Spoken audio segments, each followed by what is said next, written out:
Première réaction de Daniel Simonet, vous, comme député, à ces images? D'abord, c'est un drame terrible. Un jeune de 23 ans est mort. Et même si je combattrai toujours les idées de ce jeune qui, manifestement, était dans les groupuscules d'extrême droite, en aucun cas, j'estime qu'on ne doit mourir pour ses idées dans un pays démocratique comme le nôtre. Donc, il faut bien prendre conscience que la fin, pour moi, ne justifie jamais les moyens. Voilà. Et la lutte contre l'extrême droite, en fait, elle doit se faire dans les urnes. Maintenant, il faut comprendre aussi qu'il y a une situation à Lyon qui est vraiment préoccupante.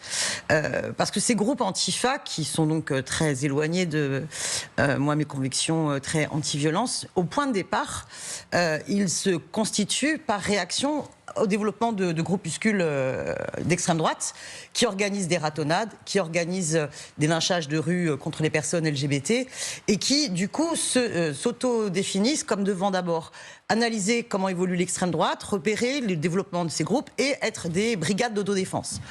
Or là, ce qu'on voit, c'est plus des brigades d'autodéfense. On est passé dans autre chose. Et ça, c'est un problème. Et moi, j'ai envie de dire à tous ces jeunes, moi, je pense qu'ils doivent certainement avoir une sincérité dans leur démarche. C'est-à-dire que je pense qu'ils sont convaincus dans la folie de la violence, qu'ils luttent contre l'extrême droite. En fait, à chaque fois qu'on aura ça, c'est l'extrême droite que ça fait monter.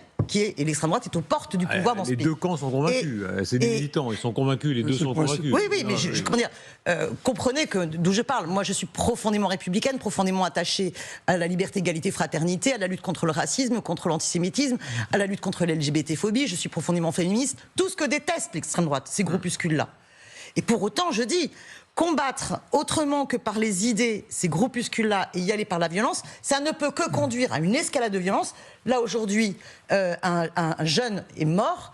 Il faut absolument que nous, on ait tous une parole qui permette la désescalade. Parce que depuis cet acte, il y a des appels à la vengeance, il y a des banderoles avec des signes nazis, vous avez des menaces sur des permanences de parlementaires, vous avez des menaces de mort.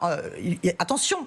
Et on verra, il y a aussi des scènes de haine dans l'autre camp, avec des militants d'extrême gauche qui arrachent par exemple des affiches de mémoire de Quentin nationaliste. Donc la haine est visiblement assez partagée, Guillaume Roquette.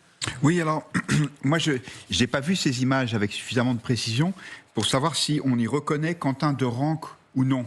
Je crois que personne ne peut l'affirmer à ce stade. Non, à ce stade, personne à ce stade ne peut l'affirmer. Et en tout cas, sont importantes parce qu'effectivement, elles démentent l'idée qu'il n'y a pas eu d'affrontement avant la mort de Quentin. Cela dit, il me semble qu'elle ne change rien à la gravité de l'affaire, puisque Quentin ne meurt pas dans la rixe de façon un peu accidentelle, en tombant contre un rebord de trottoir. Il est tué à coups de pied par des gens qui se déchaînent contre lui quand il est à terre. Donc, en aucune façon, on ne peut amenons notre image, pardon, je vous interromps, pour qu'on comprenne bien les deux scènes. Effectivement, c'est ce que vous dites est très important. Quentin ne tombe pas, il n'est pas tué là, dans un coup, dans le feu de l'action. C'est un moment où, un peu plus tard, alors la différence de temporelle reste à déterminer, mais plus tard, voilà. Ça, c'est l'autre scène, donc ça suit. Et là, il y a bien un acharnement alors qu'il est au sol. Donc, ce sont deux moments très différents. C'est-à-dire que dans un cas, il y a une bagarre. Dans l'autre cas, il y a un assassinat. C'est la différence. Non, mais...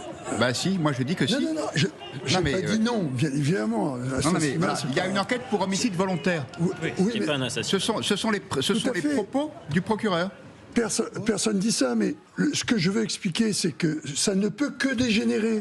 Deux groupes se battent, il y en a un qui se disperse, les autres le suivent, et ils tombent sur un groupe qui est moins fort, et ils finissent le travail. Moi, quand j'étais jeune, c'est des fous. Quand j'étais jeune, j'étais plutôt giscardien que extrémiste, mais j'en ai vu des bagarres. J'avais des amis qui étaient un tout petit peu moins centristes que moi. Ça ne se terminait pas par un meurtre. Et pourtant, il y avait des affrontements. Il y avait des affrontements. C'est-à-dire que moi, ce que je ne voudrais pas, parce que je trouve que ce serait d'abord insultant pour la mémoire de Quentin, mais aussi ce serait injuste au regard de la vérité, c'est de dire ah bah finalement il est mort, mais c'est normal, il était dans une bagarre. Personne n'a dit ça. Parce que je pense que c'est plus compliqué que ça. Là-dessus, Daniel Simonet, réaction à ça. Les deux scènes, quand Guillaume Roquette dit dans un cas il y a une bagarre, et dans un cas, c'est le mot qu'il utilise, là c'est un assassinat. Mais écoutez, là, on voit des personnes qui frappent à terre. Ils sont plusieurs à frapper quelqu'un qui est à terre. Donc évidemment que ça n'est pas la même chose. Bon. Chef d'inculpation d'homicide volontaire. Voilà. Après, moi, je veux dire, je suis pas laissons la justice, laissons faire son travail et tout ça.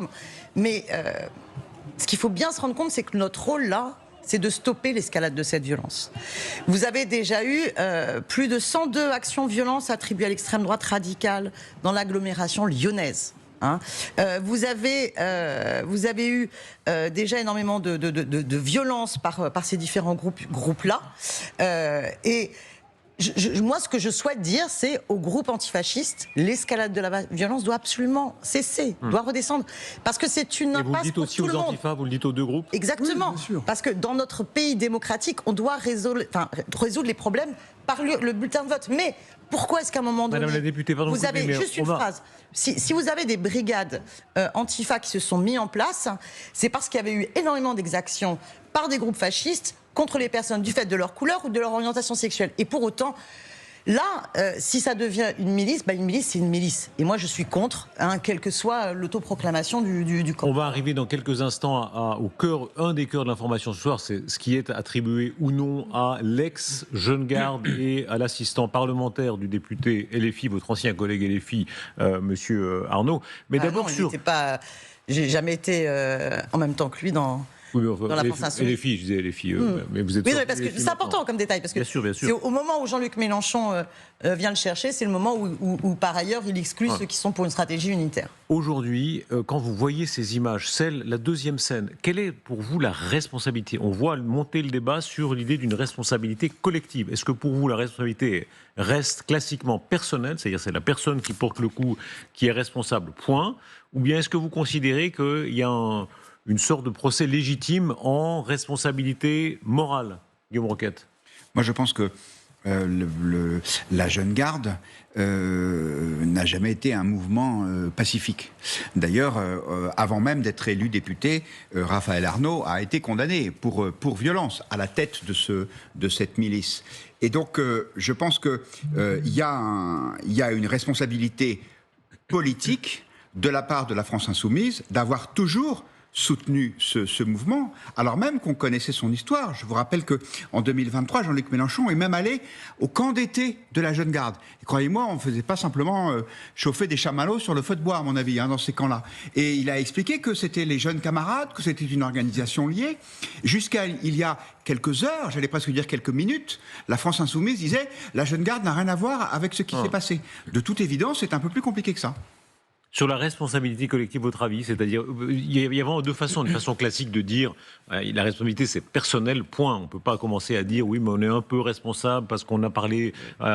Il y a le volet pénal, le volet politique. Sur le volet pénal, c'est dans le code pénal. Nul n'est responsable que de son propre fait. Fermez les guillemets. Donc de toute façon, on impute une infraction à un auteur et pas à plusieurs auteurs. Ça, c'est pénalement. Maintenant, politiquement, il y a quand même le fait que parmi les personnes interpellées, présumées innocentes, mais néanmoins suspectées, il y a des militants de la Jeune Garde ce soir, que la Jeune Garde est rentrée au Parlement en la personne du député monsieur Arnaud, que monsieur Arnaud a crié dans l'hémicycle « Vive la Jeune Garde » avec le groupe LFI debout en train d'applaudir. Bon, ça, évidemment, il y a un continuum qui peut être fait entre ce parti politique, ce mouvement, et entre ce mouvement et celles des personnes qui sont aujourd'hui interpellées.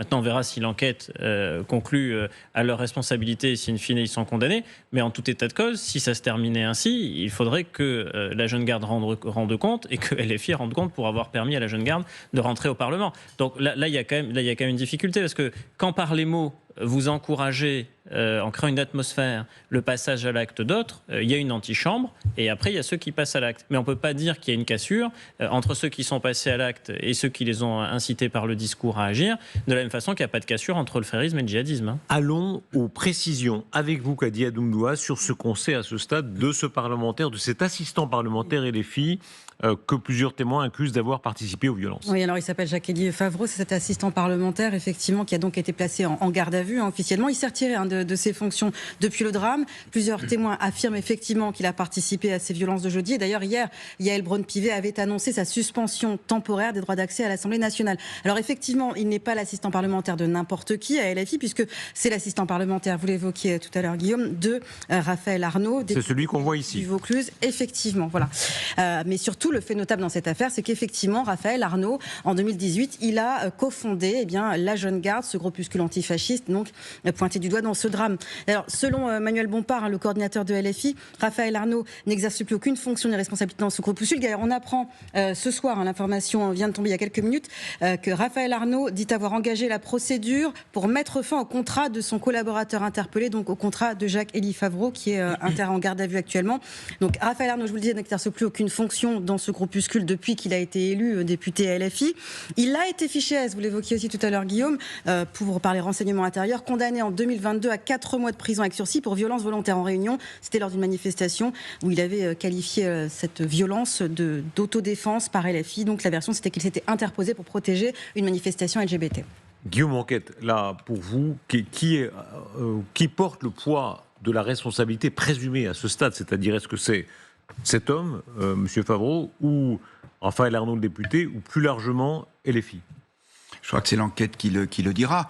Quel était le degré de connaissance de Raphaël Arnaud des actes de son attaché parlementaire?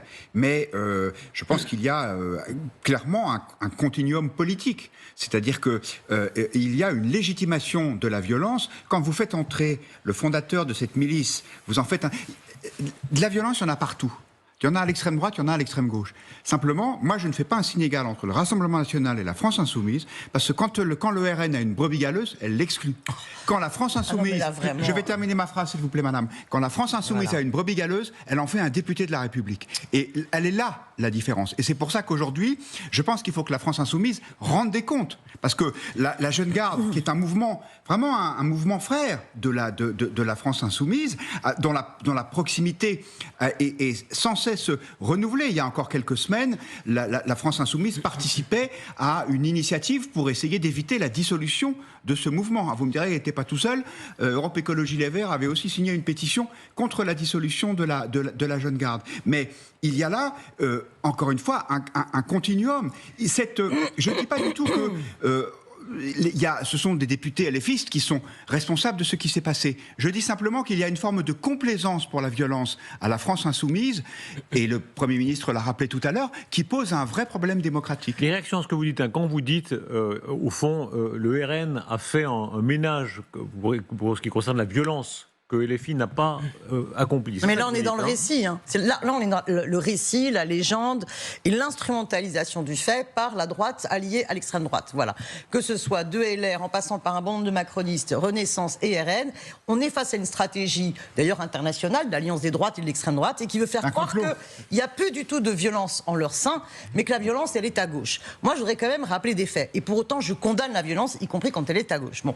Mais depuis 2022, il y a eu au moins 12 morts et 19 blessés lors d'agressions racistes et fascistes. Je ne vais pas tous les citer, mais tout le monde a en tête le rugbyman international argentin Federico Martín Aramburu, ou bien le 25 avril à la Grande Combe, Aboubacar Cissé, qui était poignardé à mort devant une mosquée par un homme qui revendiquait des insultes islamophobes, et son orientation d'extrême droite. On a eu un développement de violence et de banalisation de la violence de la part des groupuscules d'extrême droite, et notamment avec une très forte concentration sur la ville de Lyon, avec manifestement un pouvoir en incapacité de déjouer. Mais les arrestations liées au terrorisme d'extrême droite sont en hausse. 29 arrestations en 2021 contre 5 en 2020 et 7 en 2019. Je n'ai jamais entendu aucune condamnation dans les rangs de la droite et de l'extrême droite sur ces faits-là. On est quand même sur une dizaine d'attentats d'extrême droite qui ont été déjoués en France. Je me permettrai de vous conseiller de regarder un peu mieux vos archives. Citez-moi... Là, c'est pas loin, hein. On est sur les dernières années, oui, monsieur. Absolument. Je ne vous parle pas de Brahim Bouharam, par exemple, jeté dans la Seine après un meeting du Rassemblement du Front National à l'époque. Citez-moi un député du Rassemblement National fiché S pour violence comme l'est Raphaël Arnaud. Ah, je vais vous en trouver sans problème. Alors, je peux même vous dire que, par exemple, rien que la députée RN qui a pris la parole aujourd'hui et qui a posé des questions au gouvernement, son mari est vraiment sur du dossier lourd. On est sur de la condamnation. Enfin, je veux dire, son mari, mais moi, je ne demande pas le. Je vous retrouverai sur la liste des députés. Je ne vous demande pas, chère madame. Pas de problème. Je ne vous demande pas le fichier judiciaire de votre mari. Alors, par contre, voyez-vous, moi, je suis féministe. Pas ensemble. Lona Frello, s'il vous plaît. des fichiers S, tout simplement pour lutter contre les pesticides. Qui ont bien sûr, c'est le cas de monsieur, c'est le cas de Raphaël Armand. Vous croyez vraiment qu'on est condamné à 4 mois de prison avec sursis? Je ne suis pas là pour défendre. L'un après l'autre. Non mais Madame Simonet, je suis contre la violence. Madame et Guillaume Roquette, s'il vous plaît, pas ensemble. Je répète juste que je reproche à Jean-Luc Mélenchon, moi, dans le choix, le moment où il fait le choix de... Mais répondez, pardon, juste, est-ce qu'il y a des, d'après, quand Guillaume Roquette vous dit, est-ce qu'il y a des députés RN fichés S? Autre question, est-ce qu'il y a des attachés parlementaires? Non, mais je n'ai aucun crédit sur fichier S. Mais par contre, qu'il y ait des députés RN qui ont pu soit être condamnés pour des propos racistes, soit avoir eu un passé dans des groupuscules d'extrême droite, ça oui, on va vous en trouver, il n'y a pas de problème. Je vous interromps juste une seconde l'un et l'autre parce que là, sur la gravité des événements, sur la gravité des événements que nous traversons, l'information des services de TF1 et de CI, on est maintenant à 10 personnes en garde à vue, 10 personnes interpellées. Donc, à l'heure où nous parlons, petite parenthèse, qu'est-ce que ça signifie exactement? Ça signifie que ce sont des violences en réunion et que comme toute violence en réunion, il faut arriver à faire la part des choses de qui a porté quel coup. Parce que vous devez isoler ceux qui ont porté des coups, non pas à Quentin, mais à la personne qui était avec lui, parce que ce sont des violences en réunion, des violences aggravées, et elles peuvent être poursuivies, et elles seront poursuivies sur un plan pénal. Et par ailleurs, il y a ceux qui ont porté des coups à Quentin, et ceux qui ont porté des coups mortels. Mais pardon, qu'on soit très précis, ces 10 gardes à vue, donc ils sont où à ce moment? Au commissariat de police? Non, je pense qu'ils sont plutôt à Nanterre, de ce qu'on a compris en termes ben, en tout cas dans des locaux de police, oui. Si c'est votre question, dans des locaux de police. Mais à Lyon encore, ou ils sont transférés? Alors on a des informations contradictoires, mais de ce que moi j'ai compris, c'était plutôt du côté de Nanterre que ça se passait, c'est-à-dire de la Direction nationale de la police judiciaire. Mais donc ils ont été transférés de Lyon à Paris? C'est en tout cas ceux qui sont en charge de l'enquête sont en charge de les entendre. C'est comme ça que ça fonctionne. Et la garde à vue peut durer jusqu'à quand? 48 heures. Enfin 24 heures, reconduite une fois, voilà, pour ce type de fait. Après, le fait qu'il soit une dizaine, c'est aussi une façon, en menant les gardes à vue simultanément, de mener des interrogatoires distincts et d'arriver ainsi à recouper les versions et à avoir une vision plus précise de ce qui a pu se passer et surtout à partager les responsabilités, parce qu'il faut pouvoir imputer les bonnes infractions aux bons auteurs. Ils ont dû faire le point sur la téléphonie, en localisant la téléphonie, parce que les gens se sont parlé. Au moment où il y a eu dispersion, il y avait un certain nombre de personnes qui étaient impliquées dans l'attaque de Quentin, et il semblerait, selon les images, qu'il y en ait un seul. Et à mon avis, la difficulté, le dernier qui a donné le coup, qui à mon avis a été le coup le plus violent, le but est d'arriver à travers ces différentes gardes à vue à définir lequel est resté en dernier, que l'on voit très bien sur l'image, et qui aurait porté le coup qui conduira au décès malheureux. Précisons ce que vous dites, puisque là vous amenez des éléments très importants, très concrets sur ce que signifie là ce qui doit se passer à Nanterre ou ailleurs actuellement pendant la garde à vue. C'est à Lyon. C'est à Lyon. Oui, parce que du coup j'avais un doute. Je viens de vérifier, c'est à Lyon. C'est à Lyon, et parce que les interpellations ont lieu à Lyon. Donc ce sont les enquêteurs lyonnais qui ont bien la charge de ces. Guillaume Fard, il a un réseau aussi efficace qu'en non-SMS, vous voyez, nous, il nous faudrait de longues recherches. Vous avez. En tant que doute, forcément, je vérifie. Qu'on comprenne bien, pardon, je vous donne la parole, Christian Poutot. Vous dites, il y a des degrés évidemment de responsabilité, et les coups qui semblent être le coup fatal ou les coups décisifs, c'est un individu en particulier qui les porte. Oui, moi, au vu des images, je ne suis pas enquêteur. Et le but pour les enquêteurs, justement, c'est de définir les responsabilités. Parce que vous imaginez la gravité. Taper un homme à terre, c'est déjà une violence. Mais en plus, taper un homme à terre et conduire à un coup qui devient un coup mortel, il ne faut pas se tromper. On ne peut pas dire qu'il y a eu 3 ou 4 personnes qui sont responsables. Et le but de l'enquête, pour arriver à avoir un dossier qui soit au niveau des charges de la preuve, un dossier béton, il faut que les témoignages soient concordants sur les positions des uns et des autres au moment où le coup le plus violent a été porté. Est-ce qu'on peut distinguer les coups donnés pour tuer et des coups, enfin tous sont graves évidemment sur un homme à terre, mais Pomard, qui vient souvent sur nos plateaux, disait dans certains cas, il y a des coups avec le coude par exemple, qui sont vraiment, pour quiconque a un peu l'expérience des combats de rue, faits pour tuer. Alors, fait pour tuer... oui, en tout cas pour blesser très gravement. Voilà, pour faire mal et durement, et on le voit très bien là, ce sont des coups de pied. Et comme souvent ils ont des chaussures ferrées, parce que ça fait partie malheureusement des armes par destination. Ils font ferrer leurs chaussures, et quand vous prenez un coup de chaussure ferré, surtout sur la tête, moi je n'ai pas comment dirais-je, l'expertise médico-légale. Je vous donne Hein. les dernières informations que nous recevons du service TF1-LCI, le vôtre. Ça aura pris des jours, mais les enquêteurs de la division de la criminalité territoriale du Rhône, on peut le dire et l'écrire, ont pris le temps pour cueillir un maximum de monde. Donc certains commençaient à parler, à faire disparaître des preuves numériques, c'est ce que vous disiez, visiblement, ce qui était dans les téléphones. Tout a été gardé précieusement et de fil en indice. Donc visiblement, il y a une stratégie de police d'attendre et d'avoir un coup de filet. C'est intéressant. Oui, c'est intéressant parce qu'effectivement, quand on n'est pas un spécialiste de ce sujet, on se dit c'est bizarre, pourquoi ils attendent si longtemps avant d'interpeller, parce que du coup, ils permettent aux personnes qui sont impliquées dans cet homicide de pouvoir se construire un récit commun, de pouvoir se concerter. Et en fait, apparemment, alors, c'était nécessaire pour d'abord pouvoir contrôler, interpeller ensemble tous ceux qui pouvaient être concernés. Alors, est-ce qu'ils étaient déjà sur écoute pour pouvoir entendre ce qui se disait? Ça, j'en sais rien. C'est possible. Enfin, c'est une enquête de flagrance, donc à partir de là, vous êtes déjà dans l'enquête judiciaire. Donc de flagrance, parce qu'en fait, l'infraction a été commise. On sait que ça a été commis, on a les images. Donc après, on recherche les auteurs, c'est dans ce sens-là. Et donc vous avez la possibilité de demander des réquisitions judiciaires, et parmi lesquelles des écoutes téléphoniques. Oui, et c'est d'autant plus facile maintenant avec les téléphones portables que la preuve de la trace, c'est le fait de border quelque part. Et là, en l'occurrence, comme ils travaillent avec les téléphones portables pour se réunir, pour se regrouper, pour se retrouver tous à un endroit, et ensuite faire une envolée de moineaux, il n'empêche qu'à un moment, ils se sont retrouvés tous ensemble. Et ça, au niveau de la charge de la preuve, c'est important.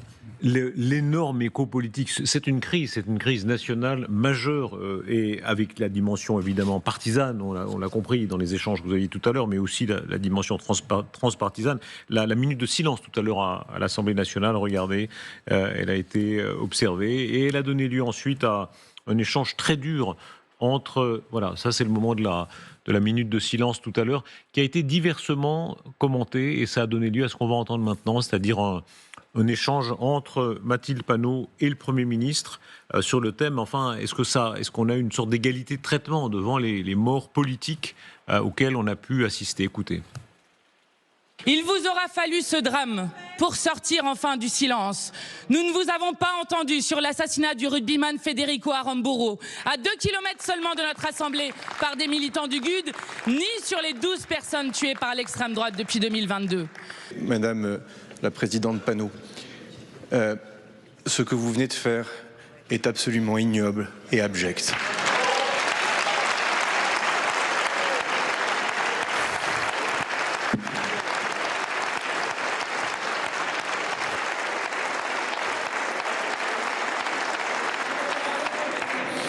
On peut avoir des divergences politiques, mais lorsqu'on est un humaniste, c'est-à-dire que lorsqu'on est attaché à l'être humain, à l'homme, on n'oppose pas un mort à un autre mort. Il est temps que vous fassiez le ménage, Madame la Présidente Panot, le ménage dans vos propos, le ménage dans vos idées et surtout le ménage dans vos rangs depuis de nombreux mois. Et vous nous avez rejoint, Mathieu Vallée, vous êtes la voix du Rassemblement national. Comment est-ce que vous recevez? Bonsoir. Bonsoir, Doris Rochebin. De quel œil est-ce que vous regardez ce qu'on vient de voir là à l'Assemblée nationale? Bien, écoutez, d'abord je veux féliciter la division de la criminalité territoriale de Lyon ainsi que la brigade de recherche et d'intervention de Lyon, la BRI, qui ont fait un travail exceptionnel. J'entendais beaucoup de voix qui disaient pourquoi les interpellations ne sont pas faites tout de suite, pourquoi on n'a pas des résultats tout de suite. La police judiciaire, c'est pas du McDonald's, on n'a pas ça tout de suite à la borne lorsqu'on a passé la commande. Donc les policiers ont fait un travail de dingue et je veux les en remercier et les saluer avec ces premières interpellations qui sont tombées. Ensuite, je réponds à votre question, Darius Rochebin. Monsieur Lecornu dit à Madame Panot, donc Mathilde Panot, faites le ménage dans vos propos, faites le ménage surtout dans votre parti. On constate que Jacques-Élie Favreau a été interpellé ce soir, donc le collaborateur de Raphaël Arnaud, mais aussi Adrien Besser, qui a été stagiaire de Raphaël Arnaud.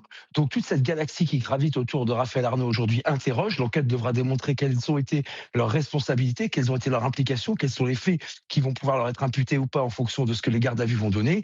Mais force est de constater que la France insoumise, lorsqu'elle a porté, M. Mélenchon disait que la jeune garde, dont font partie visiblement ces individus, c'était les camarades. Monsieur Raphaël Arnaud disait vive la jeune garde, vive l'antifascisme au sein de l'Assemblée nationale. Aujourd'hui, ils ont des explications à rendre aux Français. La situation est très grave et on est sur un scandale d'État s'il est avéré que ces personnes ont une lourde responsabilité dans le décès, dans le massacre de Quentin à Lyon jeudi soir dernier. Daniel Simonet, vous vouliez réagir aussi? Non, ce que je dis, c'est que c'est très grave, évidemment. Ce jeune homme de 23 ans qui est mort, c'est monstrueux.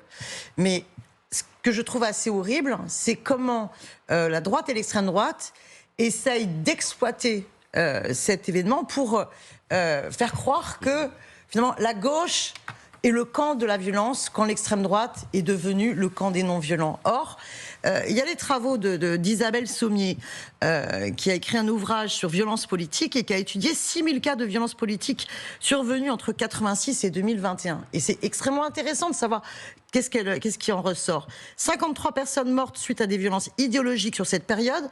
Eh bien, 90% d'entre elles sont mortes dans les mains de l'extrême droite. 6 attentats d'extrême droite ont été déjoués depuis 2017. Donc, on voit bien que là, dans la stratégie de diabolisation de l'extrême droite et de l'alliance droite-extrême droite, il s'agit de montrer que ceux qui sont violents, c'est dans l'autre camp. Mais pour autant, sur les faits, rien, la fin ne justifie pas les moyens. Mais sur les chiffres que vous avez donnés, vous réagissez. Les chiffres, je les conteste pas, mais c'est le sketch des inconnus, c'est le bon chasseur, le mauvais chasseur. À un moment donné, quand vous êtes violent, vous êtes violent. Donc après, on peut faire des décomptes macabres, on peut dire, eux, ils ont plus tué, eux, ils étaient plus agressifs, eux, ils sont venus avec une barre de fer, eux, ils ont utilisé un pistolet. Oui, d'accord, mais à la fin des fins, c'est des gens qui sont violents. Dans le cas de la jeune garde, c'est quoi? C'est une réaction au bastion lyonnais. Alors le bastion lyonnais, c'est pas des gens fréquentables, hein. Ils agressent des personnes d'origine étrangère dans la rue, en surnombre, et ils les frappent au sol et ils les blessent grièvement. En réaction, la réaction ne peut pas être on crée un groupuscule qui a pour vocation à... Cela étant, pardon, je me permets d'insister, en l'état de toutes les informations que nous avons en Quentin, rien ne le relie à ces extrémités dont vous parlez, c'est-à-dire un jeune homme alors nationaliste, catholique, très engagé, mais il n'y a aucun signal d'extrémisme violent, d'après ce que je comprends, dans tous les portraits qu'on a eu de lui. Non, je crois que justement, ils sont... Extrémisme violent? Vous avez vu ça où? Écoutez, il n'était pas dans le groupe. Il était en charge de la protection. Il était à Action France. On n'a pas d'informations comme quoi il était fiché S. Ça, on n'a pas cette information. Parce que je souligne toujours, on a le droit d'être extrémiste d'ailleurs, de droite ou de gauche. C'est pas un crime en France d'être extrémiste. Ça existe. Il y a des extrémistes de droite, de gauche. C'est dès lors qu'on passe à la violence que évidemment c'est grave. Ce qu'on ne sait pas, ce qu'on ignore pour l'heure, ce qu'on ignore, c'est si oui ou non il a participé à des actions d'affrontement telles que celles qu'on a montrées à l'image, avant de recevoir des coups au sol. Ça, on ne le sait pas. Non, mais ce qu'on sait, c'est que selon un témoignage que j'ai vu dans la presse du groupuscule d'extrême droite Némésis, qui venait empêcher une réunion publique, Némésis avait demandé à des groupuscules d'extrême droite d'être en capacité, d'être en recours pour les défendre. Donc c'était a priori des groupes entraînés. Lui, je ne peux pas présumer de son entraînement. Mais pardon, là aussi, un service d'ordre, ça n'est pas illégal. Un droit de tout à fait. Mais un service d'ordre, il est défensif. Et il n'est pas, c'est pas la même chose que d'organiser des batailles comme on le voit là. Moi, j'admire beaucoup Madame Simonet qui arrive comme ça à essayer de tenter de renverser la preuve. C'est-à-dire qu'en gros, l'agresseur, c'est Quentin. Non, absolument pas.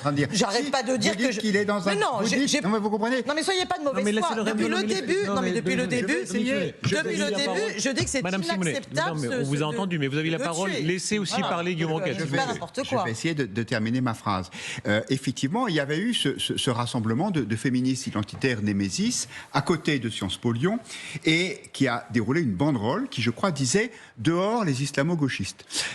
Et je pense que c'est une demande demandes qui pouvaient être entendues. D'ailleurs, je remarque que le ministre de l'Enseignement supérieur, en accord avec le ministre de l'Intérieur, a décidé d'interdire les meetings politiques de la France insoumise à l'intérieur des universités ou des instituts d'études politiques. Donc, ce que je trouve extraordinaire, c'est de tout mettre sur le même plan. Et je pense que ce relativisme dont vous êtes...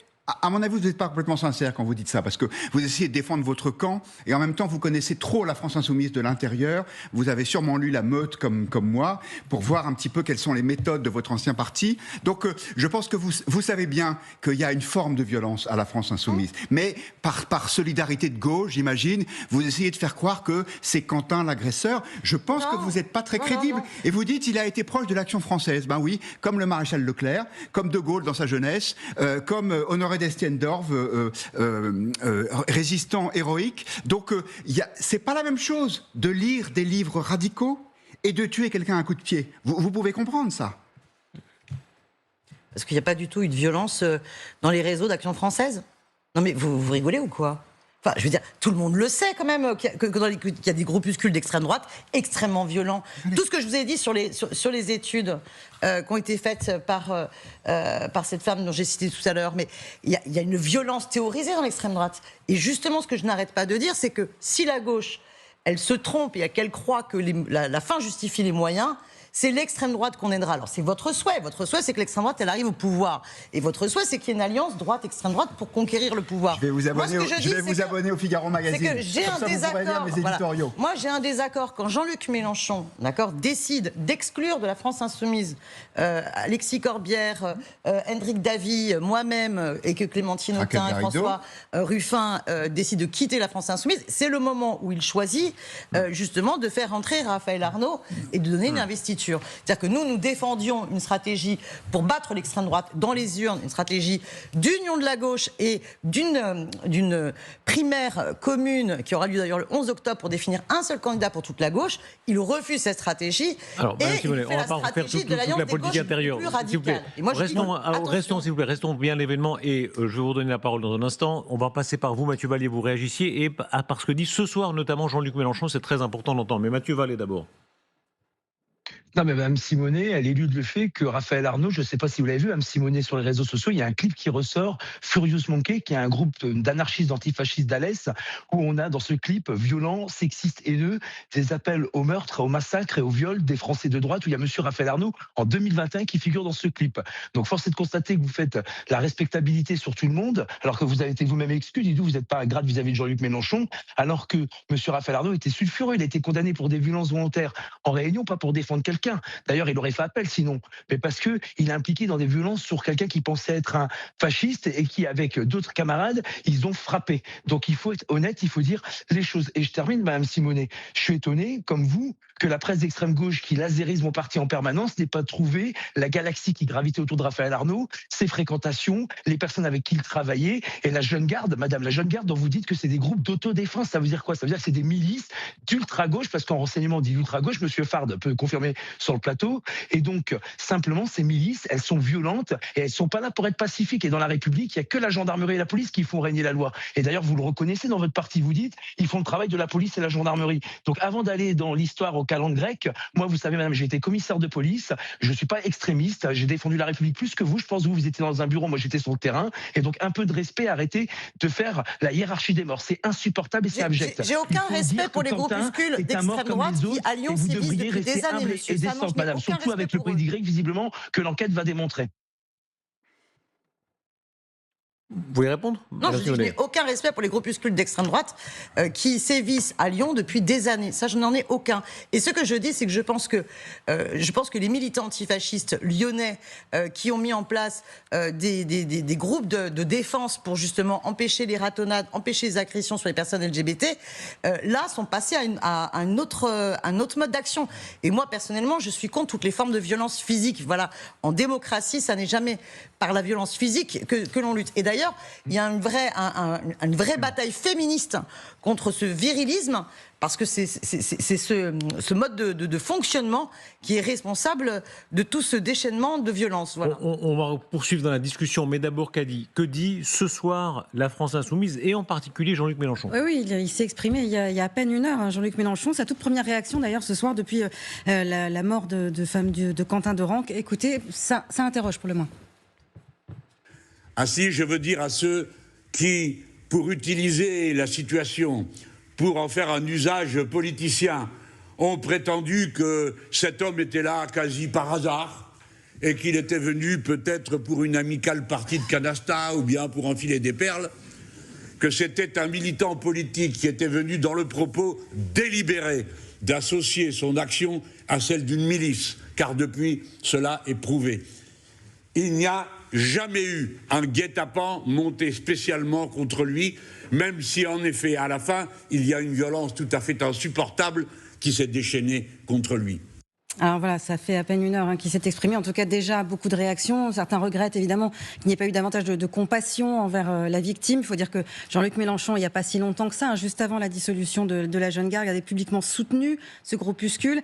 Et en meeting, d'ailleurs, c'était publiquement, il avait qualifié le groupe d'organisation allié. D'ailleurs, au 1er mai à Lyon, il avait demandé aux jeunes LFistes d'aller se protéger derrière la Jeune Garde. Alors soyons honnêtes, hein, il avait précédemment, il y a 2 jours, ou il y a un jour, parlé de sa compassion pour mais évidemment, ces propos-là font réagir, Guillaume. Oui, parce qu'effectivement, quand on voit maintenant M. Jean-Luc Mélenchon, on se souvient de la façon dont il a qualifié la Jeune Garde, organisation alliée, liée au mouvement insoumis, nos jeunes camarades. Or, moi, j'ai du mal à croire qu'il ne savait pas, jusqu'à ce soir, de quelles exactions se rendait coupable la Jeune Garde.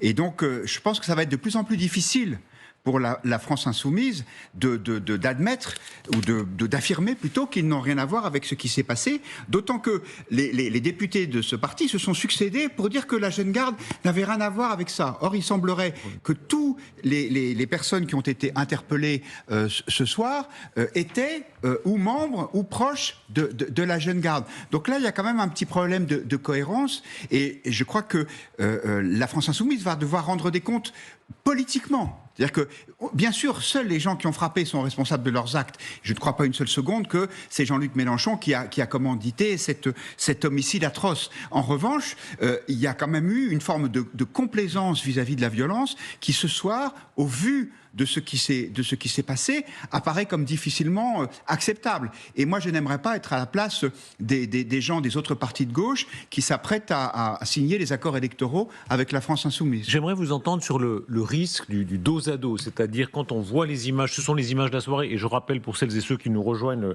l'accélération très vive des informations. D'abord, on est maintenant à 9 interpellés, dont le collaborateur, l'assistant parlementaire de Raphaël Arnaud, le député LFI, et les gardes à vue, 10 gardes à vue sur les informations de TF1 et de LCI, 9 gardes à vue, pardon.